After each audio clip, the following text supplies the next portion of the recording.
بسم اللہ الرحمن الرحیم۔ چار شہزادوں کا قصہ کہ جب بادشاہ وفات پا گیا تو ان چاروں شہزادوں کے درمیان طے پایا کہ جو ہم میں سے زیادہ قابل ہوگا وہی بادشاہ بننے کا حقدار ٹھہرایا جائے گا۔ چونکہ آپس میں فیصلہ کرنا مشکل تھا تو یہ طے پایا کہ ہمسائی سلطنت کے بادشاہ کے پاس جایا جائے اور وہ سب کا امتحان لے کر ہمارا فیصلہ کرے۔ یوں چاروں شہزادے بھائی سفر کو چل دیے۔ راستے میں ایک جگہ ریت پر کچھ نشانات دیکھ کر بڑا بھائی کہنے لگا، بھائیو میرا خیال ہے کچھ دیر پہلے یہاں سے کوئی عورت گزری ہے۔ کچھ وقفے کے بعد دوسرا کہنے لگا کہ یقیناً جو عورت گزری ہے وہ گھر سے جھگڑا کر کے آئی تھی۔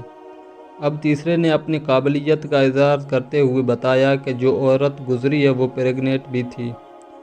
چوتھے اور سب سے چھوٹے شہزادے کی بھی کیا کہنے لگا، بھائیو وہ عورت جولاؤں کی تھی۔ کچھ سفر طے کیا ہی تھا کہ کچھ پریشان لوگ عورت کو ڈھونڈتے ہوئے ان چاروں بھائیوں کے پاس بھی آ گئے اور دریافت کیا کہ انہوں نے کسی کو گزرتے دیکھا۔ بڑا کہنے لگا، کچھ دیر پہلے کوئی عورت گزری تو ہے۔ دوسرے نے کہا، وہی جو گھر سے جھگڑا کر کے آئی تھی۔ تیسرا کہنے لگا کہ کیا آپ اس کی بات تو نہیں کر رہے جو پریگننٹ بھی تھی۔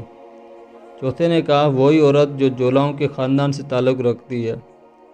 سب لوگوں نے یک زباں ہی کہا کہ جی بالکل ہم اسی کی بات کر رہے ہیں۔ چاروں بھائیوں نے بتایا کہ انہوں نے کسی ایسی عورت کو نہیں دیکھا۔ اب وہ لوگ کہاں ماننے والے تھے کہ یہ چاروں نشانیاں بالکل صحیح بتا رہے ہیں اور کہتے ہیں کسی کو نہیں دیکھا۔ یقیناً یہ چاروں جھوٹ بول رہے ہیں اور ہماری خاتون انہی کے پاس ہے۔ بات بڑھی تو شہزادے کہنے لگے کہ ہم چاروں اپنا فیصلہ کروانے بادشاہ کے پاس جا رہے ہیں۔ اگر تم چاہو تو ساتھ چلو، لیکن ہم جھوٹ نہیں بول رہے۔ اب یہ قافلہ پھر چل پڑا کہ کچھ سفر طے کرنے کے بعد بڑے بھائی نے ٹیوا لگایا کہ لگتا ہے یہاں سے کوئی اونٹ گزرا ہے۔ توقف کے بعد دوسرا کہنے لگا کہ اونٹ بے مہارا بھی تھا۔ تیسرے نے کچھ جائزہ لینے کے بعد کہا کہ اونٹ دائیں آنکھ سے کانا بھی تھا۔ اب چوتھے کی باری تھی اور اس نے اپنی قابلیت ظاہر کرتے ہوئے بتایا، اونٹ پر گڑ لدا ہوا تھا۔ وہ چلتے رہے اور سفر کرتا رہا کہ ایک گرو سے ملاقات ہوئی جو اونٹ کو تلاش کرتے ہوئے پریشانی میں ان کے پاس بھی آ پہنچا اور دریافت کیا کہ کیا آپ لوگوں نے یہاں سے کوئی اونٹ گزرتے دیکھا؟ بڑا شہزادہ کہنے لگا، ایک اونٹ گزرا تو ہے۔ دوسرا کہنے لگا، وہی جو بے مہارا ہے۔ تیسرے نے کہا، جو دائیں آنکھ سے کانا بھی ہے۔ چوتھے نے بھی پوچھا کہ اسی اونٹ کی بات کر رہے ہیں نا جس پر گڑ لدا ہوا ہے؟ گرو نے بتایا کہ بالکل ہم اسی اونٹ کی بات کر رہے ہیں جیسا آپ سب نے بتایا ہے۔ اور چاروں شہزادوں نے پھر نفی میں سر ہلاتے ہوئے مایوسی کا اظہار کیا کہ ایسا کوئی اونٹ انہوں نے نہیں دیکھا۔ یوں اس گرو کو بھی ان چاروں پر یقین نہ آیا اور وہ بھی اپنا فیصلہ کروانے انہیں کے ساتھ ہو لیے۔ ٹیوے لگا کر اپنی اپنی قابلیت ثابت کرنے سے مجبور شہزادے جب بادشاہ کے دربار میں حاضر ہوئے تو اپنا معاملہ بیان کیا، لیکن دوسرے لوگوں کے گروپ دیکھ کر بادشاہ سلامت نے ان کا معاملہ کو بھی پہلے سمجھانا چاہا۔ عورت کو تلاش کرنے والے لوگ حاضر ہوئے اور سارا معاملہ سنا ڈالا۔ بڑے شہزادے نے بتایا کہ پاؤں کے نشان لگے دیکھ کر اس نے کہا کہ کوئی عورت گزری ہے، اور دوسرے نے کہا کہ پاؤں کے نشانات کچھ فاصلے طے کرنے کے بعد مخالف سمت میں لگے ہوئے تھے، جس سے اندازہ لگایا جا سکتا ہے کہ اس سے کوئی آنے کی امید تھی، سو وہ رک کر پیچھے مڑ کر دیکھتی رہی تھی۔ تیسرے نے اپنی صفائی میں بتایا کہ عورت جہاں بھی بیٹھی تھی وہ کولہے پر بیٹھی، جس سے اندازہ لگایا جا سکتا تھا کہ عورت پریگننٹ ہے۔ سب سے چھوٹے سے دریافت کیا گیا کس طرح؟ اس نے کہا کہ وہ کسی جولاہے کی لڑکی ہے۔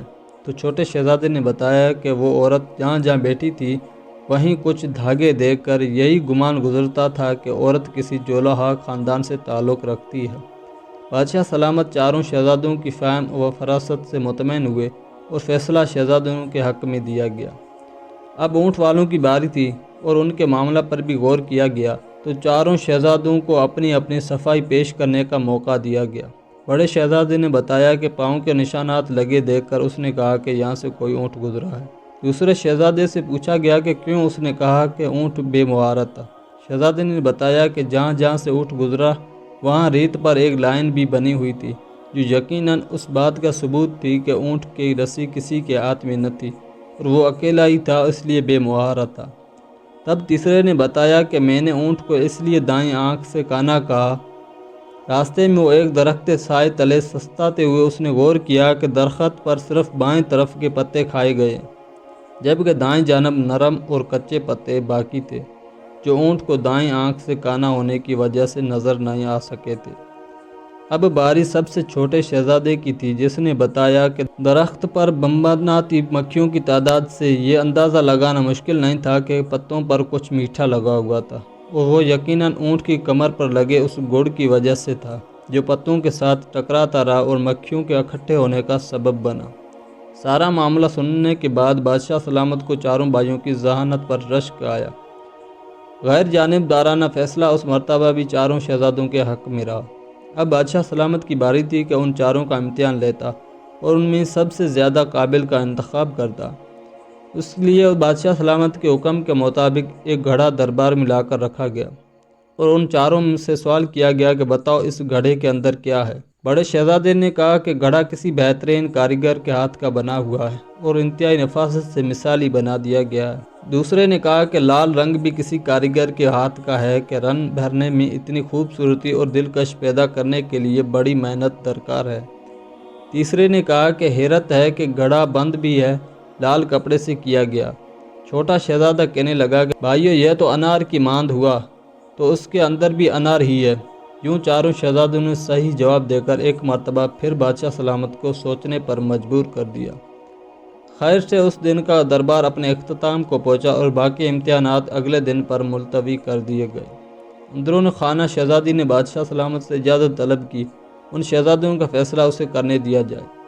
یوں اجازت حاصل کرنے پر شہزادی نے ان چاروں شہزادوں کے ساتھ مختص کیے گئے دربانوں میں اپنا ایک خاص آدمی بھی چھوڑا، جس کی ڈیوٹی صرف یہ تھی کہ وہ چاروں شہزادوں کی حرکات و سکنات اور ان کے درمیان ہونے والی گفتگو کو نوٹ کرے گا اور شہزادی کو آگاہ کرے گا۔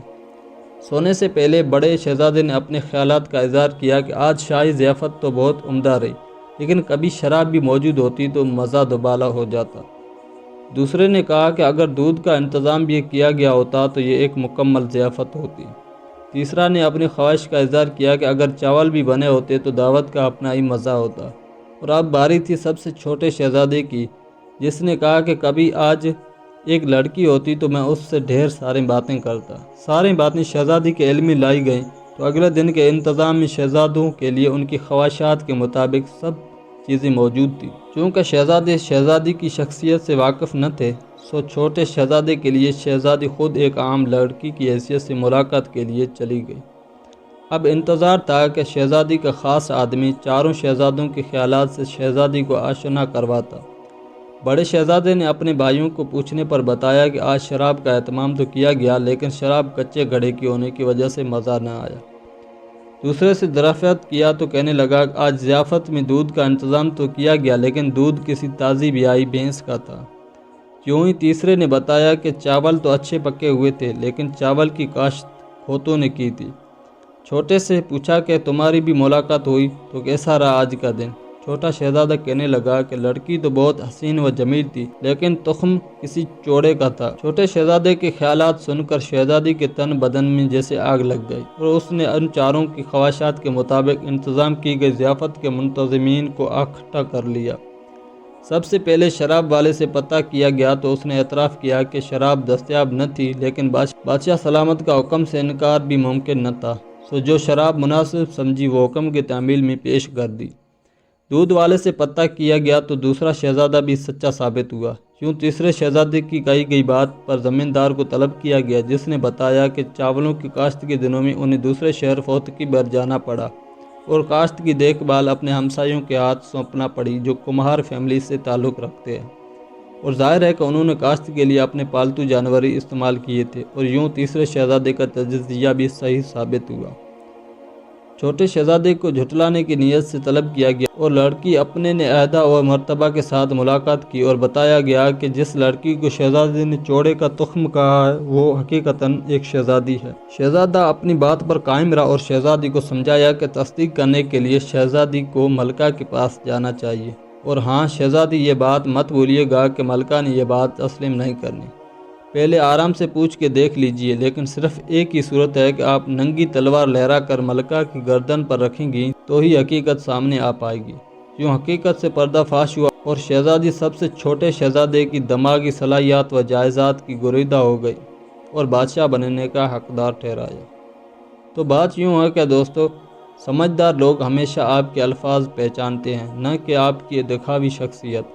اب جہاں سوشل میڈیا آپ کو اپنے الفاظ انجان لوگوں سے پیش کرنے کا موقع فراہم کرتا ہے، وہیں آپ کے خیالات جو آپ اپنی وال پر لکھ کر لگاتے ہیں یا نقل کر کے، وہ سب آپ کی شخصیت کو ظاہر کرتے ہیں اور آپ کے بارے میں رائے قائم کرنے کی حیثیت رکھتے ہیں۔ سو آپ کے الفاظ آپ کی پہچان ہے۔